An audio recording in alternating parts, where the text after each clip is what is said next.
Hello to all you lovely people connected with CMM. I am Anna Marie Parrott, and I thought I would introduce myself because you don't often see me, and some of you may not even know who I am. I'm George's wife of 43 years. We have a wonderful marriage, and he is always encouraging me to step out in things that I didn't think I could do. CMM was founded the same year we met and got married, 1978. I do all the accounting for CMM and CMM College of Theology, plus I'm a teacher and an encourager. So if you're a donor, me and my little team receive the donations and pay the missionaries for you. And if you are a student, you receive invoices from us. My day is filled with numbers.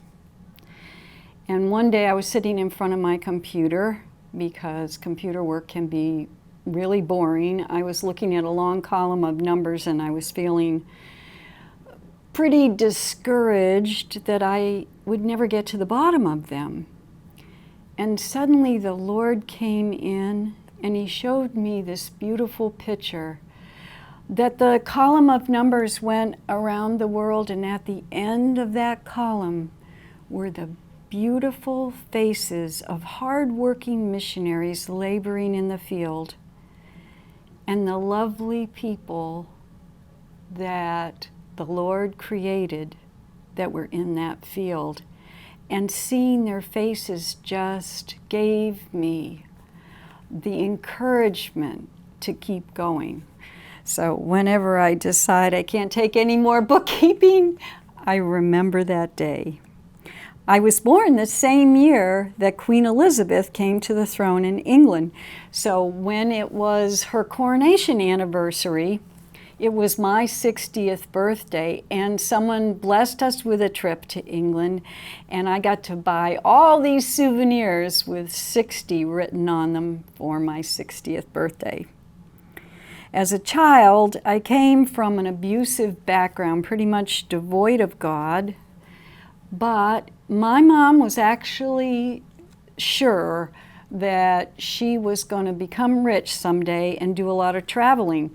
So she made it her mission to raise up children that could travel easily. We had to learn how to drink canned milk because at the time milk in other countries wasn't safe. Bottled water, all kinds of foods from different countries. We had international visitors stopping at our house. My godfather was Afro-American. And even like the African ballet, when they would come to Boston, they would stop at my mom's house to have dinner with her. So she didn't realize that she was raising a missionary. She never really got to travel a whole lot. But it developed in me a love and a compassion for people all over the world. She would take us to museums to see art. We had music playing in the house. And along with the classical music you would expect someone to have in a music education, we had a lot of folk songs. Once again, they came from all over the world.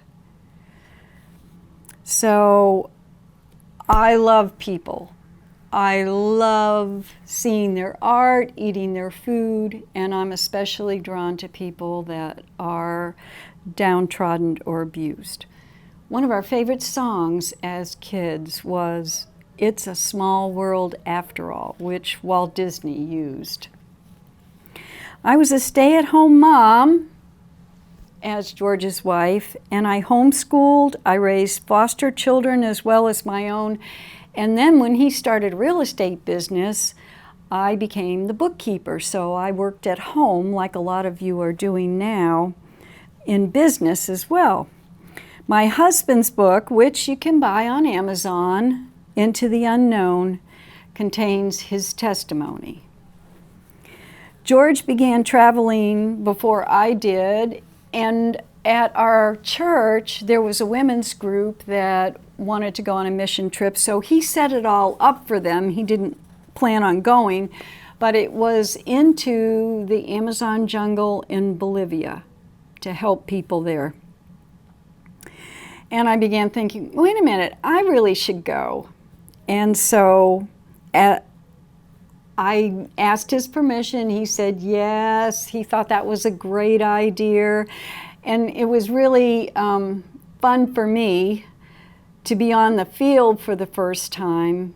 And I had been helping with the bookkeeping already. So this was me connecting faces. At the last minute, all the other women backed out. And I just really wanted to go. I had a number of challenges. I think the enemy was just trying to stop me from stepping into the anointing of being a missionary.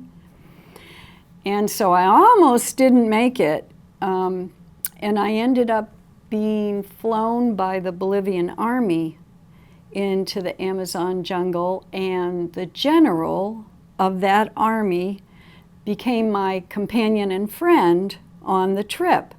And she could not speak any English, and I could not speak any Spanish, but we had a wonderful time, and my heart was knit. I was enthralled by what the Lord did on the mission field, and I was so in love with seeing the people. Most of the people we ministered to there were indigenous Indians, and I just loved it. But my personal testimony is for another time because it's long and involved, honestly. This is such an odd time that we're living in, and I keep having these verses from Isaiah pop up in my spirit. Isaiah lived in a similar time. Things were difficult. People all around him were complaining about their government. The government wasn't doing things the right way. And a lot of them often felt far from the Lord. I'm going to read Isaiah 8, 6, 7, and 8. Inasmuch as these people have rejected the gently flowing waters of Shiloh and rejoiced in evil, now, therefore, behold, the Lord is about to bring on them the strong and abundant waters of a flood. It will reach even to the neck. And of course, this COVID really affects the neck, the breathing, the being able to speak. And so I really feel like these verses are for now as well as then. People often don't realize how blessed they are in this country. There are terrible things happening all over the world. And no matter how difficult things may seem here, it's still far better than a lot of other places where people are being killed for their faith and maimed and tortured. The world is being shaken like never before. Realize that you're blessed because the Lord is shaking this country and trying to wake people up. People ask where God is. They feel like He's forgotten them. They feel dry. I admit, I have felt dry, and I have kept pulling out the promises He gave for my children and repeating them to Him because I don't even see that little trickle yet. I know it's going to come, but I can't see it yet. Isaiah 8:9, be humble. This is the word for right now. Be humble and give ear, all you remote places of the earth. Give ye ear to Him. If you want to get out of this, you have to be humble and you have to listen for Him and you have to pray in the Spirit. Appreciate the times when God blesses you, but also appreciate when He gives you time to examine your life. Examine who you are. even the dryness and the utter quiet. I'm sorry, I'm banging on the microphone. I apologize. Because those things that seem less dramatic can contain the seeds of greatness. I've learned a lot about myself, and I feel like I've grown in my relationship with the Lord over the last 2 years. You cannot put a price on that. You cannot. No matter how hard it might be to go through. Isaiah 8:10 says, if you devise a plan other than what he wants, it's going to be thwarted. You're not going to be able to get out of this by making plans. Isaiah 8:12. Okay, and here's the crux of it. You are not to say, it is a conspiracy, in regards to all that this people call a conspiracy. And you are not to fear what they fear, or be in dread of it. You are not to fear man, and you are not to fear what he comes up with.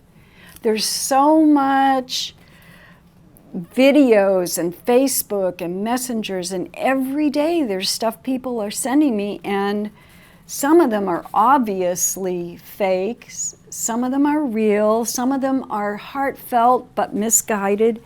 We are not to fear people.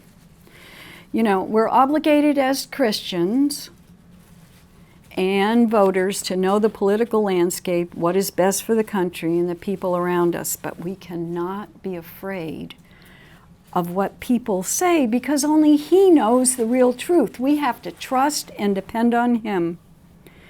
Isaiah 8:13-14. It is the Lord of hosts, whom you should regard as holy, your source of truth, your rescuer. He should be the one you fear, and he then will become a sanctuary. You know, when I was a young Christian, I had a Bible teacher named Hal, and one day he was teaching in the sanctuary, and I saw all these huge angels. They were dressed like Roman soldiers, and they were enormous. I mean, they almost went to the roof. And I said to the Lord, what is this? I've never seen all these angels in back of any preacher in this church. And the Lord said to me, when most people go out, they expect so little of me that I only have to send 1 or 2 angels with them.